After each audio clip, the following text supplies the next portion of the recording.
and welcome to Viewpoint on Channel I, where we bring you the latest stories making headlines around the world to update your point of view. And along with me on the discussion is Ovin Hettiarachchi. Hi Dulanjali, thank you for inviting me, and of course today also we have some very interesting stories that grabbed everybody's attention on this week's storylines. That's right. So let's see what we have picked up, the hot stories from the past week.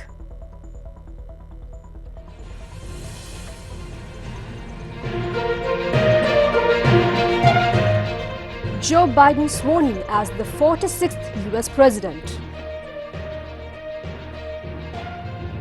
A day with many significant events going down in the history of the US.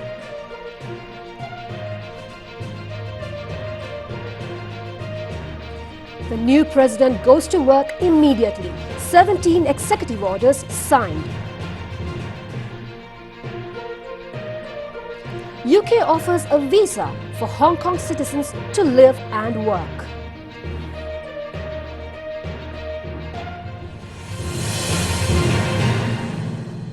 So taking back at the first item we have for you, the US presidency from Donald Trump to Biden. So we saw in November the elections, and then in the early January how the riots were carried out, provoked by Donald Trump. And then there were doubts as to how the inauguration will be conducted as well. But today, we have passed the 20th, where the inauguration took place peacefully, but it was a very unique and with less crowds. And let's go back and just come towards the presidency. Now, Dulanjali, like we said, we both started this program pretty recently, and we started it with the cycle of news coming in from the US. We tend to focus on international stories and give our viewpoint on those, but it has become the point that US has dominated these past couple of weeks in storylines, and this is because of the inauguration that's about to take place, that took place, and of course now we have a new US president that is actually the leader of the free world, so to say. That moniker has been passed on. Now, the whole thing started at the midst of the past president, the outgoing president, being reluctant to admit his defeat and being reluctant to give out his power. Now, this started a slew of lawsuits that we covered in the previous program, and apart from that, this particular event started a riot that was also covered. Now, this particular swearing-in ceremony, the inauguration that you see in your screen, was taking place at the exact occasion that riot was taking place 2 weeks ago. So at January 20th, the Wednesday, at the US Capitol, the West Front Lawn, Joe Biden was sworn in as the 46th President of the United States by Supreme Court Chief Justice John Roberts, and Kamala Harris was sworn in as the Vice President, the 49th Vice President, by Supreme Court Justice Sonia Sotomayor.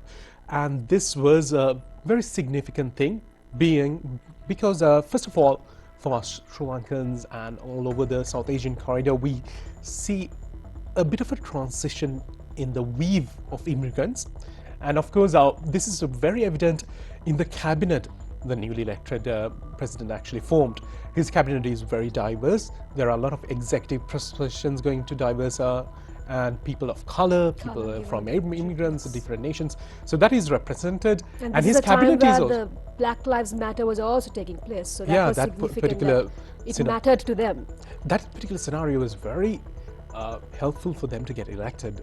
This was so they were very much in support of police reform and criminal justice reform. So those were things that they focused on their policies. Now, this particular stance also because the vice president that was sworn in is a child of immigrants, first generation immigrants. So this is in the sense, her mother is from Tamil Nadu, our neighboring country, and she's a biologist. Yes, and she has passed away, but her dad is from Jamaica and is a professor at Stanford. So this is something that is very interesting. Now, talking about Joe Biden, the person who was elected. Now, this is of course the swearing ceremony. You see celebrities who are actually participating. Lady Gaga singing the national anthem. This particular president is 78 years old, a little bit older than the presidents that we have been used to. Born on November 20th, 1942, father of 5 children, 2 who of whom are deceased. Bill Biden, Hunter Biden, Naomi Christina Biden, and Ashley Biden are his children. He is married right now to Dr. Jill Biden, who he married in 1977. His previous wife, Neela Hunter Biden, is also deceased now. He comes from a little bit of a background in trauma, in the sense of earlier when he just got elected to Senate in 1972, in that December, he experienced loss of his first wife and his daughter that has been covered. So they both were out Christmas shopping in Delaware, and they both got hit by a truck. I think his children were, all his children were there. Bill Biden and Hunter Biden, although injured, did survive. So this is what we see. The inauguration itself is very something of note. Now, of course, in United States, when you're swearing in, there is no religious test. It is mentioned in the Constitution that if you're swearing into public office, there will be no religious test or denomination that has been required. But that being said, Joe Biden, being the faith he is, he did use a Bible to swearing. So this is, then after that, his speech. That is the most important part that sets the tone for the world. He spoke about unity in the country, incorporating diverse things, and he talked about a COVID response, acknowledging the dangers it's posed. And also, this is a very interesting ceremony in the sense, this is the first ceremony since 1869 to not have the outgoing president, if he's alive, being present in the ceremony. So this is of note in the sense, this is a bit of Trump's, again, his ego playing in a little bit. He said, I'm not going to be here, I'm going to fly away to Florida early in the morning. He did. But even before the oaths were taken, he already landed in Florida. Yeah, so he was, this was a different scenario in that sense. There is a lot of tension between the parties right now. There is a talk of another impeachment, the second impeachment of Trump, yeah, if that it's going to also be executed or carried down. So there is a talk of Donald Trump wanting to form his own party, which will change the landscape of US politics a lot, because it has been a two-party politics system since the inception of the country. So there are different things of note right now. I think a lot of people are curious about how the president is going to go far from this particular point onwards. I think we saw that the ceremony was attended by Mike Payne, the vice president, outgoing vice president, and other notable guests. We will talk about that a little bit as well. So we had, Lady Gaga, we saw you singing. J-Lo was there, and of course, people of note were the outgoing, the presidents, former presidents. Jimmy Carter, who is 96 and couldn't physically be there, wasn't there. But apart from that, Bill Clinton, George W. Bush, Barack Obama, and their significant others were present at the occasion. So there was a lot of camaraderie between the former presidents who were there. You saw them greeting each other very warmly, although with COVID guidelines. Trying to maintain social distancing as well. So that was something refreshing to see, even though two-party politics is there, that you can actually be personal friends and have the political differences. I think that is something that all countries should strive for. Political differences, but personally, I think you should respect the other person to hear out their opinion at least. That being said, we saw a youth poet laureate named Amanda Gorman being spoken a lot about. She actually is a poet, very young poet. 22-year-old. Yeah, she has started. She has already made a statement that she might contest for presidency in 2036. Yeah, so that is also something that we might have to look out for. But again, color the is aspiration. I think that's also something that of note that people really look into, like that aspiration is there. That is refreshing to see. And also she spoke about being oppressed, the gender, the color, and of course being marginalized because of the social class and all that stuff. She's mentioned in her poem that she's a product of a single mother, but striving forward, she wanted to become president, like we said. So there was a lot of positivity being put out. I'm sure there was a lot of healing as well. Yeah, so this being declared. Also, the unity aspect of involving all parties and becoming the president of all people is something that would be very positive for the USA, and hopefully his stance on international relations will give the little leg up on this particular event as well. So if we go for the next, that is again to do with what the president decided to do right after the inauguration and taking the oaths. He wanted to go to work. He didn't want to waste any more time depending on the situation that USA is currently facing within the pandemic. So he took his turn to the Oval Office, and there were 17 executive orders that he signed on the first day itself. Owen, how are these going to be effective? Yeah, so I think these executive orders, I think the notable transition is presidents are, before Donald Trump, the presidents were really reluctant to sign in executive orders, which are the president's purview. They really like to go through the process of getting Congress and Senate involved in this process. But this time around, because of Donald Trump's views, Joe Biden really wanted to set the record straight and say that I'm different. And he went straight to work and signed 17 executive orders, and he said, let me work on the first day itself. Now, the stark differences were the pageantry that was involved. Now, Donald Trump likes to have a crowd, to have people around him. This time around, and of course, he was very reluctant to wear masks and follow protocol just to say, hey, we can be normal kind of thing. That was Donald Trump's stance. But Joe Biden, being respectful to health workers, frontline workers, and the health guidelines provided, he actually went to work and said every lawmaker and their family members who were attendants at the inauguration should wear a mask. And also there was no lunch. Usually after the ceremony there's an extravagant lunch, but this time around there was nothing. There was the laying of wreath at the unknown soldier to honor the men and women in uniform who have given their lives to protect their country. But apart from that, the usual pageantry of the inaugural ball and everything was not there. It was scaled down. Yeah, it was very much scaled down. And less crowded. And of course, now, I think in the international stories, a lot of people have heard there's a mask mandate. So there is no mask mandate per se, because something like that would open himself up to lawsuits of all sorts. So this time around, there is a policy that says all federal employees and federal properties should be wearing masks. So that is the policy that was introduced. And apart from that, you see different executive orders. Corona National Test and Trace program was there, and or wearing mask on federal property, that was also there.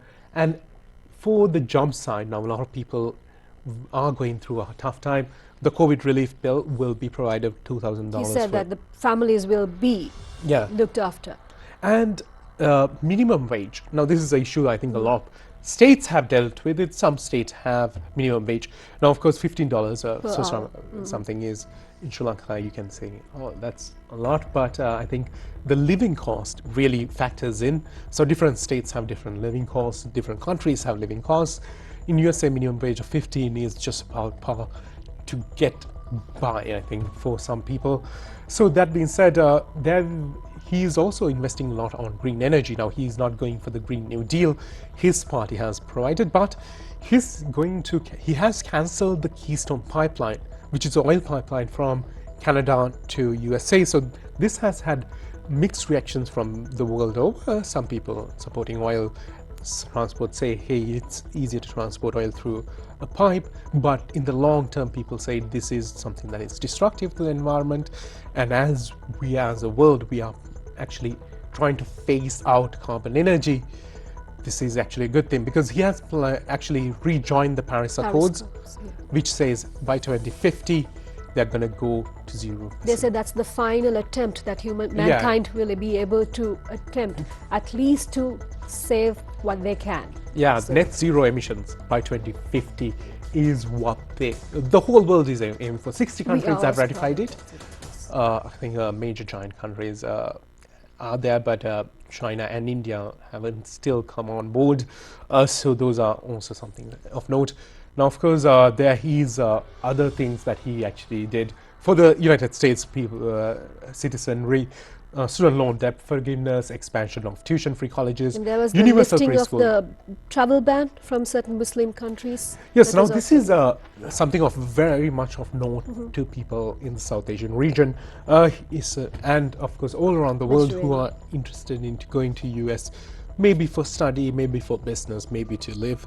If they are actually going through with that. In the first 100 days of office, Mr. Biden has promised to reverse Trump policies that separate parents from their children at the US-Mexican border, to rescind limits on the number of applications for asylum, and end the bans on travel from majority Muslim countries, like he said. And also he promises to protect dreamers, the people who are brought illegally to the US as children who were permitted to stay under an Obama-era policy, as well as to ensure they are eligible for student aid, which is very important. These people who are coming in at the lowest end of the social ladder. They're coming in to work stressful blue-collar jobs most of the time, and they have a very hard time providing for themselves and their children. So something like student aid goes a long way in making their dreams a reality. A lot of the people, I think, they're also very much aware, and I think we also recognize this particular phenomenon of parents or elders sacrificing their time and their youth and their resources for their children to have them better future. So this is something that he has promised to protect, which will be very much something that will be interesting to Sri Lankans who are interested as well in that particular scenario. Also, there is this particular scenario that happened. If you're caught in US unauthorized as an unauthorized immigrant, you're banned from ever applying for 5 years or 3 years, 10 years. He has promised to actually reduce this by a certain number, and also sometime in some cases completely get rid of it within the first 100 days. So these are things I think a lot of people are very happy about. That's great news all the way from US. And from there, we are going to go towards Hong Kong. And the news is coming from US though, and it's some good news, which is about a visa being issued for the Hong Kong residents, and this is to live and work. And if we go back to why it was caused, this is because of some influence coming from Beijing. Yeah, so this particular scenario now, of course, this is the UK who's granting these type of visas. This is for, you can't say it is for Hong Kong citizens. These are British overseas nationals as classified Because of by... they've been a colony of. Yeah, they were colony in 98. They actually, Hong Kong was released back, and it was a joint government until 2048. It's supposed to be a joint government between China and the UK, who are controlling the country. So this is a very different country per se. Now this comes in the heels of Donald Trump's sanctions and all that stuff that was placed on the China. So even though UK and US are very much different countries with very different policies, a lot of the time when they're dealing with foreign countries, they tend to form a united front, and they're considered the West, let's say. Now, of course, the Eastern giants are China. Now, China and United States are number 1 and 2 in terms of global GDP power. So USA is about 20 trillion, China sits at around 14 trillion. Meanwhile, comparing that to Sri Lanka, who is at 84 billion, is around number 66. So the disparity is very high, and their trade influences and their trade restrictions have a big impact on our country and the regions and I think all over the world. If those two countries are at each other's necks, or if they're having good relations, the trade relations and the scenario will change drastically. These are the world's superpowers at this moment, with Russia in the mix as well. That being said, in Hong Kong, the whole situation started in 2019. In 2019 May, there was an extradition bill passed that said anyone who will be caught doing a crime will be actually fugitive offenders, will be transmitted back to China or Taiwan to stand trial. Now, this bill was met with enormous disapproval by Hong Kong citizenry, who said we don't want to be subject to Chinese laws in our country. And there were a lot of marches and protests. This actually resulted in 5 demands that they wanted the full withdrawal of the extradition bill, retraction of the characterization of the June 12th, 2019 protests as riots, and release and exoneration of arrested protesters, establishment of an independent commission of inquiry into the police behavior that happened during the police protests. This probably adds on Yeah. about freedom of speech. In simple terms, I Yeah. came across that they say they look forward for freedom of speech, and just even a certain parent had mentioned that the child should be able to speak in class, but they didn't seem to have this freedom. So that's what they are trying to migrate to UK, seeking this. It boils down to that, Yeah. such human aspects that they are trying to expect, but Yeah. which is not provided. That being said, now previously only around 300,000 people have actually used this visa to actually migrate. So it remains to be seen how much percentage of that particular 70% figure actually goes to the UK, because Hong Kong, all being said, has very high living standard. It is definitely a first world country in terms of the resources available, the facilities available. It is actually one of the most attractive places to do business in the Asian region. That is why a lot of countries are actually interested in Hong Kong, to be said. Now, of course, one of the reasons was actually the demands was the resignation of Carrie Lam.